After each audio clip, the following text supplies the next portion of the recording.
Hello and welcome to Gardening with Ben's award-winning podcast, as voted by Grow Your Own magazine and by my followers and listeners. So if you're new to the podcast, make sure you click that subscribe button to stay up to date with all our podcasts, listen back to all our previous episodes, sit back, grab a brew and let's enjoy today's episode. Hello everyone and welcome back to Gardening with Ben. For your Thursday's episode. Yes, it is the end of March now, and wow, what a month it's been. It's certainly had its different weathers. We've had rain, we've had heat waves, we've had snow. Last night it tried snowing in Sheffield. I don't know if it's going to be snowing the rest of the day, but we'll see. So yeah, it's certainly had different weather patterns all the way through March, but it's not been a bad month. Again, we've not had a bad month so far here in Sheffield, at least. I can't complain, and the weather has certainly helped perk things up on the plot, and all the bulbs are out as well. All my daffodil bulbs, all my crocuses, my hyacinths are coming through. My tulips aren't out yet. I'm still waiting for the tulips to come out. Hopefully they'll be soon.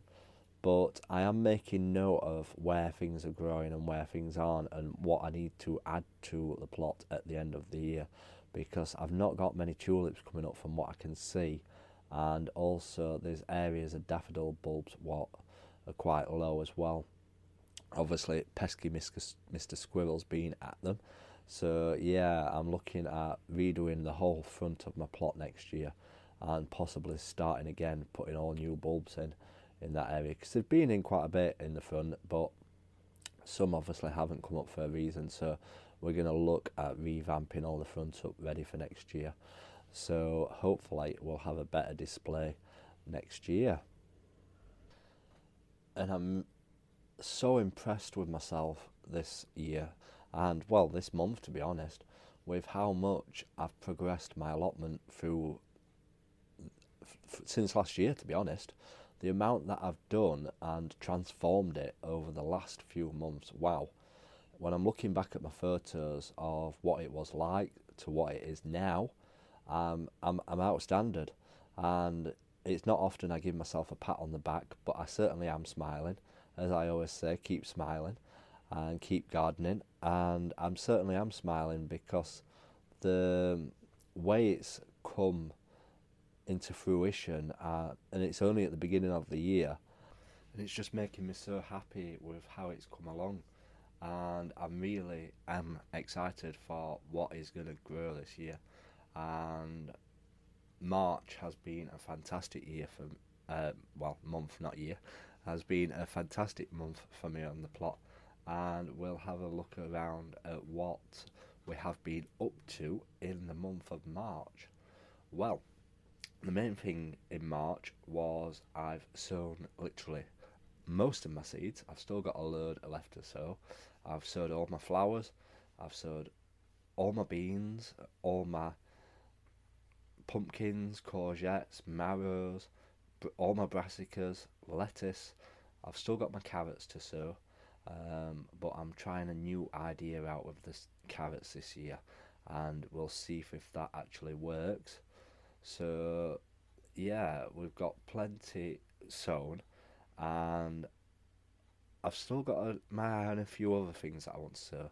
And my main thing what I've got sown is my melons this year. Those are going to be my babies for growing this year. I'm going to put so much effort into them. We're going to see if we get a good crop of melons. So if you're wanting to grow melons, watch me closely, and we will show you every step of the way with growing melons down on the allotment, so stay tuned for that. And it's good to watch somebody else do something, because then you can sometimes see what you're going wrong with and have better success. Or maybe I'll be a total flop and I won't get no melons whatsoever and it'll have been pointless following me. But yeah, we're going to give them a good shot, and I've picked some great varieties from out there, so hopefully we get some great returns from them. And I've actually labelled my labels up with the full variety of the fruit and the vegetables, because usually I just write kale or I'll just write lettuce and stuff like that. So I can tell people what actual variety it is that I'm growing this year. And it's beneficial for me as well, because if it does really well, then I'll know which ones to try next year. Again, if I know it grows well. So we've done all that. And the next thing was that we have put a pond in our plot. I've always wanted a pond on my plot, and to attract the frogs to the allotment, because the frogs are a killing machine for the slugs. If you can attract the frogs to the plot, you will be able to keep the slug population down. Yes, they won't eat all the slugs up, but they will eat a lot of them.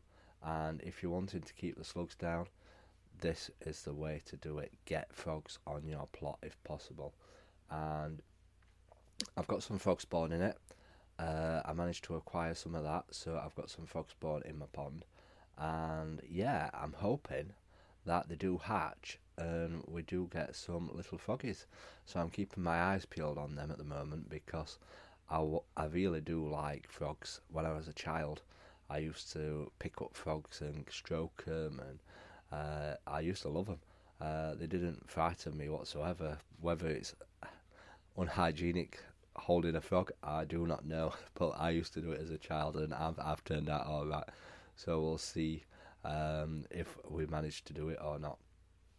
And yeah, it's good watching frogs, tadpoles change into frogs and transforming, like from their little dot, what they are in the frog spawn, to getting the tail and then getting the legs on it, and the tail shrinking, and then it becoming a frog and it climbing out and jumping all over the place. So yeah, it's gonna be a good thing to watch, and hopefully, once they've hatched and they've all jumped off everywhere, I'm gonna get some fishes as well to go in it. I'm not gonna get them fishes yet, because obviously if I put the fish in now, they will go for the frog spawn and eat it, which I don't want them to do. So I want every frog to come alive first and start hopping off and start jumping around before I get some fishes. So we won't be getting some fishes until later on in the year, once they've all hatched and disappeared. So we've put the pond in. I've just got to get some rocks now to put around it, because frogs like to hide in like rocks and stuff like that. We used to have one at this old house, and we had a rockery close by, and frogs absolutely love the rockery. So I need to get some rocks around it to create like a rockery theme, and I might get some alpines as well to go around it, just to add some flowers and stuff like that to make it a bit more attractive and nicer for the frogs. And I'm excited for that. I really am. It's one thing that's been on my list for a long time, and I can now tick it off as successful, as done. So I'm trying to attract more wildlife to the plot. My main aim at the beginning of the year was to attract the bees through having lots of bulbs and stuff like that, and sowing plenty of flowers for this year to attract them all and to encourage them, because without the bees we won't get as fruit. So the more bees you get to your plot, the more they will pollinate your fruit. So the more you do for them, the more they will do for you. So that's our main job for this year, getting all the flowers going, which is doing really successful. I'm really pleased with how it's all coming along. And we have bought so many flower plants this month. It's unbelievable. I've bought hydrangeas. We've planted those. I've got 3 of those planted.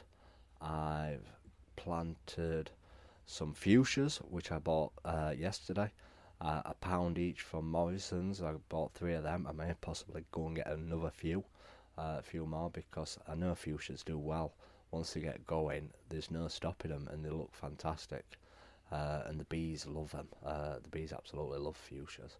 And they bush out nicely, so I'm going to get a few more of them, I think, to put near my entrance. I still want lavender. Lavender's on my list. So if anybody wants to send me some lavender plants, feel free to. I'm definitely up for some lavender. So we've got that. We've also planted lots of lily bulbs, and they've popped through the ground so fast I didn't realise I'd expect them yet, but they're all growing through the ground now and all popping through. But I've got to read up about lily beetles. People have warned me about lily beetles. Never heard of them, but I need to have a look out for them apparently. So that is what we're going to do. And also I've planted loads of summer bulbs. That was my main task at the beginning of the month, planting summer bulbs. So we've planted a load of those, and we've got a load of gladioli bulbs in.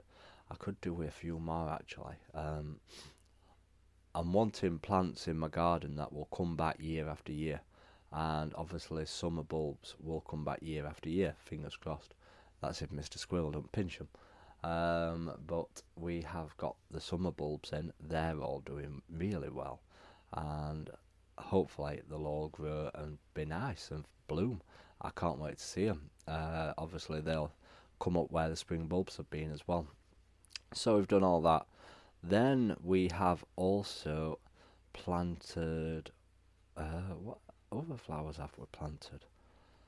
I don't think we've planted any other flowers apart from that. So that's that. Then we have been looking at my fruit area. I'm trying to make improvements on my fruit patch area. And this month I have planted autumn gold raspberry canes, which I've always wanted on the plot. I've always wanted to try yellow raspberries, and I finally got some, so we've planted some of those, and hopefully they'll grow. A couple of them didn't look like they got much life in them, but one's got leaves on it, so hopefully they'll all take and grow. So we've done that. And then we've got a grapevine in the ground, which is starting to bud up. I'm really pleased about that. I shared a picture on it on Instagram the other day. I'm really pleased that it's actually starting to come to life and starting to grow. So we're going to start training that into my greenhouse and grow it in my greenhouse, because everybody says plant the root outside and then train it indoors. I don't want it in my polytunnel. Definitely not in my polytunnel, but I don't mind it being in my shed come greenhouse. So we're going to grow it into there. And if it does well, we might possibly get a green one as well, because this is a red seedless grape. I didn't want one with seeds in, so we've got that to do. So we never know, we might get some green ones as well, and that'll be great. That obviously it'll take a lot of work keeping it trained and hung up and tied up and stuff like that. But I'm excited. But I do remember my dad used to have one, and it did attract the wasps a lot and stuff like that.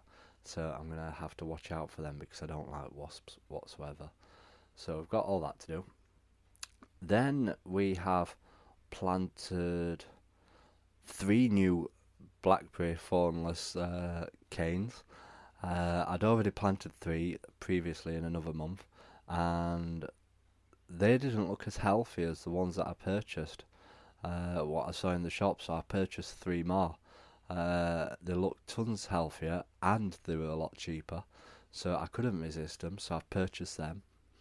Then we have also purchased, we haven't purchased any other fruit during March.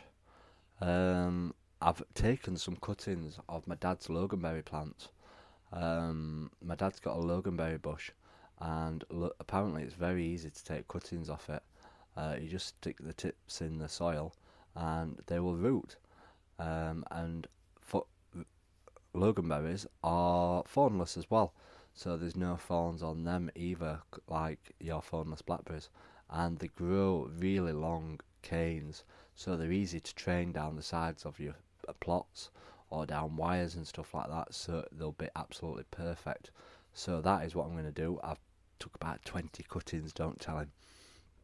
So we've done that, and yeah, over the next couple of years I'm going to have so much fruit growing on my plot, it's going to be absolutely unbelievable. And there's still gaps that I want more fruit in, that we've not filled up yet. We've still got another big area to put raspberry canes down the side of my plot, but we keep extending it as they send out the runners at the end of the year and send out the shoots where they shouldn't grow, because if any grow up in other beds where they shouldn't grow, I dig them up and I put them in my edging down the side of the plot, and that's the plan, just to keep the edging going and keeping that with raspberry plants growing down the sides. So we've still got all that to do. We've got those loganberries. I'm still after some honeyberries as well. So if anybody sees any honeyberry plants, let me know which shops they're at, and then I can go and get some because I really do want some. But you have to have two for helping with pollination. So please do let me know if you know of any branded shops that's selling them. I've seen them on Amazon, but they're quite expensive on there. So let me know if you see any in other shops.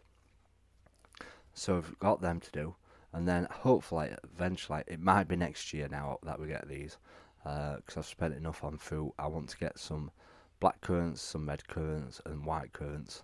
We've got as gooseberries, red gooseberries, what I wanted. I'm not getting any green ones because I don't like green. They're too sour for me. They're certainly not my variety of things to have. So we've got all them. So yeah, as fruit area is going to look absolutely fantastic once it all gets going. And I've bought some seaweed feed as well today to keep feeding them once a week. I'm going to feed all my fruit once a week. I usually get a good crop of fruit, but I'm just going to give it a feed once a week just to help boost it and hopefully produce better crops.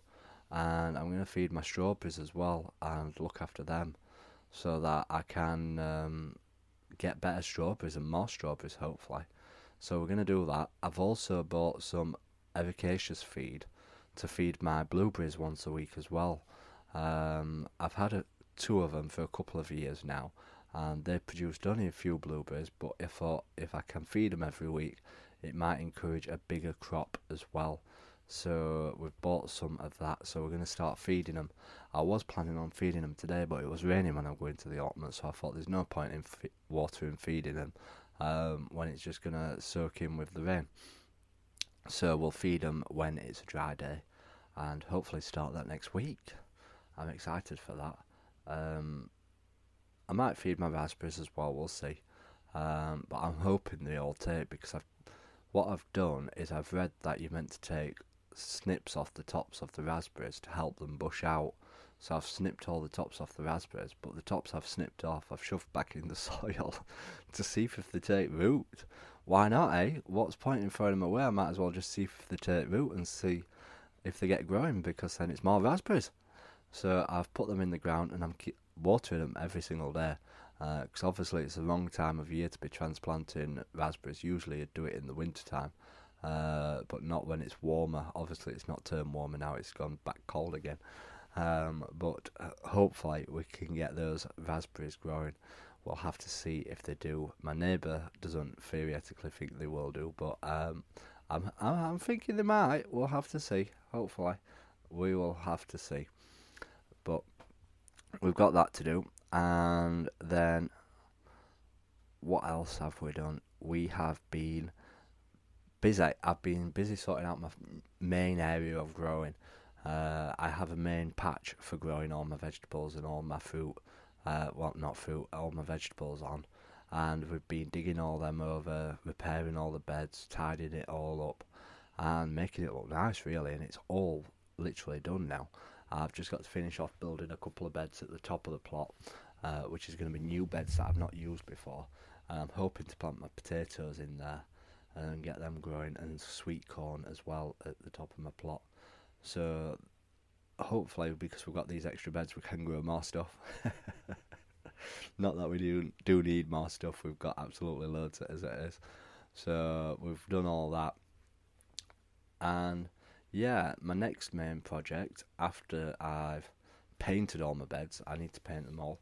That's going to be April's task, is to paint them all. I was thinking I need to go out and buy some paint, but we've been tidying up as polytunnel yesterday, and I've absolutely I found 2 tubfuls of green paint. So that is perfect. So hopefully it'll paint quite a lot of it, and we won't have to go out and buy any, which is a bonus. So we've done that. Then we have, I've got my top area of my plot to do, and I'm going to be having a big herb patch area. I want a big herb garden, and I've not planned it out yet, I've not drawn it out yet, but I've got a vision of what I want it to look like. And I was looking through all my seeds yesterday, what I get with my magazines, what I talk about in these episodes, and I've got so many different herb seeds. It's unbelievable. So if I sow all them, we can have a fantastic herb garden, and it's going to look absolutely amazing. So I just need to design it. I've got an idea for the design, but I don't want to share it with you yet, just in case I can't do it, because you know me, I'm no good at DIY whatsoever. When you look at my plot on photos, nothing's straight, nothing's lined up, everything's not level. But who cares? I don't care whatsoever. The only thing that I care about is that I paint it and it looks nice. And I'm happy with what it's looking like. So I'm going to actually enter it into the allotment competition this year, fingers crossed. So we'll see if we can manage to do that and see if we can win, which will be fantastic. Hopefully we will do, but we'll see how we get on. So yeah, we've got that to do. And what else have we got to do? Oh, I've been out and bought a load of different bird feeds and bird seeds for my plot. I'm really wanting to attract the birds to my plot. Somebody else has got some bird feeders on his allotment, and he gets some beautiful birds on his plot. And I just want to see more wildlife come to my plot, because if the birds come to the allotment and they spot a slug or spot a grub or a caterpillar or something like that, they'll eat it and they'll take it away. So you're looking after your plot by looking after the birds. So I'm going to be attracting the birds. I've also, last episode, I said I was going to go out and order some bird houses. I've ordered 4. So we've got 4 bird houses coming for my allotment. So hopefully we can get some birds nesting as well, because it's nesting time now. So if we get those up ASAP, hopefully we might get some blue tits or something nesting in them. We'll have to see about that. But we can only try for definite. Or even some robins or something like that. Or green finches. But I really do want to attract birds to the plot. So that's that job done. And the next job will be next month, possibly looking into butterflies. I'm wanting to attract more and more wildlife to my plot as much as possible. I want my plot to be the best plot where in Sheffield, where they'll go, oh, let's go and join gardening with Ben's allotment and get down there. Ben's looking after us. We'll go and look after him by pollinating all his fruit for him. So yeah, I'm upping the ante on my plot this year, and it's going to be absolutely fantastic. So obviously April's coming up, not May. I'm thinking it's in May already. So April's coming up, so we're going to be very busy with getting all the beds painted. I need to get my polytunnel finished and cleared. I'm still needing to do a tiny bit of work in my shed, but not much. I need to build them beds at the top of my plot. I need to start looking at mapping out my herb garden and herb area, and get it all cleared. There's a lot of rubbish at the top of my plot because I've not used that area. I just chuck stuff to the top of my plot rather than take it away to the dump and stuff like that. So I need to start clearing all that out and getting it all tidied, and just making my allotment a bit more secure, really, because there's an open area up at the top and it's pretty open to the elements, so we need to look at that and possibly grow some thorn bushes at the top of my plot, because the park recreation ground straight behind my allotment, so I want to put some like hedging up at the top of my plot to stop anyone from getting over. Not that they usually do. I've not had no trouble like that, touch wood, but if we pop some hedging up, that will act as a deterrent and stop anyone from coming on. So hopefully we can get that done. So yeah, April's going to be a busy month. Who knows what the weather's going to be like. Obviously it's gone colder now and back to snow again, but we could have April showers, we could have heat waves like we have done previously in April. So yeah, lots could happen in these next few months, but we'll see how we get on. So yeah, that has been your March roundup. This year's certainly flying on by, and hopefully we can enjoy it fantastically this year. And hopefully I'm going to be picking my first lot of rhubarb in April. It's nearly ready for picking, so I'm looking forward to that. So you have a fantastic weekend. Come back for tomorrow's episode as we talk about what jobs need to be done in April, and then the episode after that will be what seeds to plant in April as well. So if you're new to this podcast, do click that subscribe button and you will be able to stay up to date with all our podcasts and get notified when new ones come up. If you've not left a review yet, please do leave a review. If you're listening on Spotify, it's a star rating. If you're listening on Apple Podcasts, it's a written review. It just helps it get seen more, and people will listen to my episodes more, and it will mean the world to me if you do it as well. So yeah, until next time, remember, keep smiling, keep gardening, and keep listening to Gardening with Ben's podcasts. So thank you for listening to today's episode of Gardening with Ben. We hope that you've enjoyed this episode. Remember to do click that subscribe button to stay up to date with all our podcasts. Feel free to share them on your Instagram stories so that it spreads the word about my podcast and we get lots more listeners. Feel free to check out my social media sites, Facebook and Instagram as well, Gardening with Ben, and also my YouTube channel, to stay up to date with all my handy videos, how-to videos, and sharing my tips and advice. And feel free to check the link as well in the description for my Gardening with Ben t-shirts. Lots of funny gardening design t-shirts in there for you to purchase at great prices too. So thanks again, and as always, remember, keep smiling and keep gardening.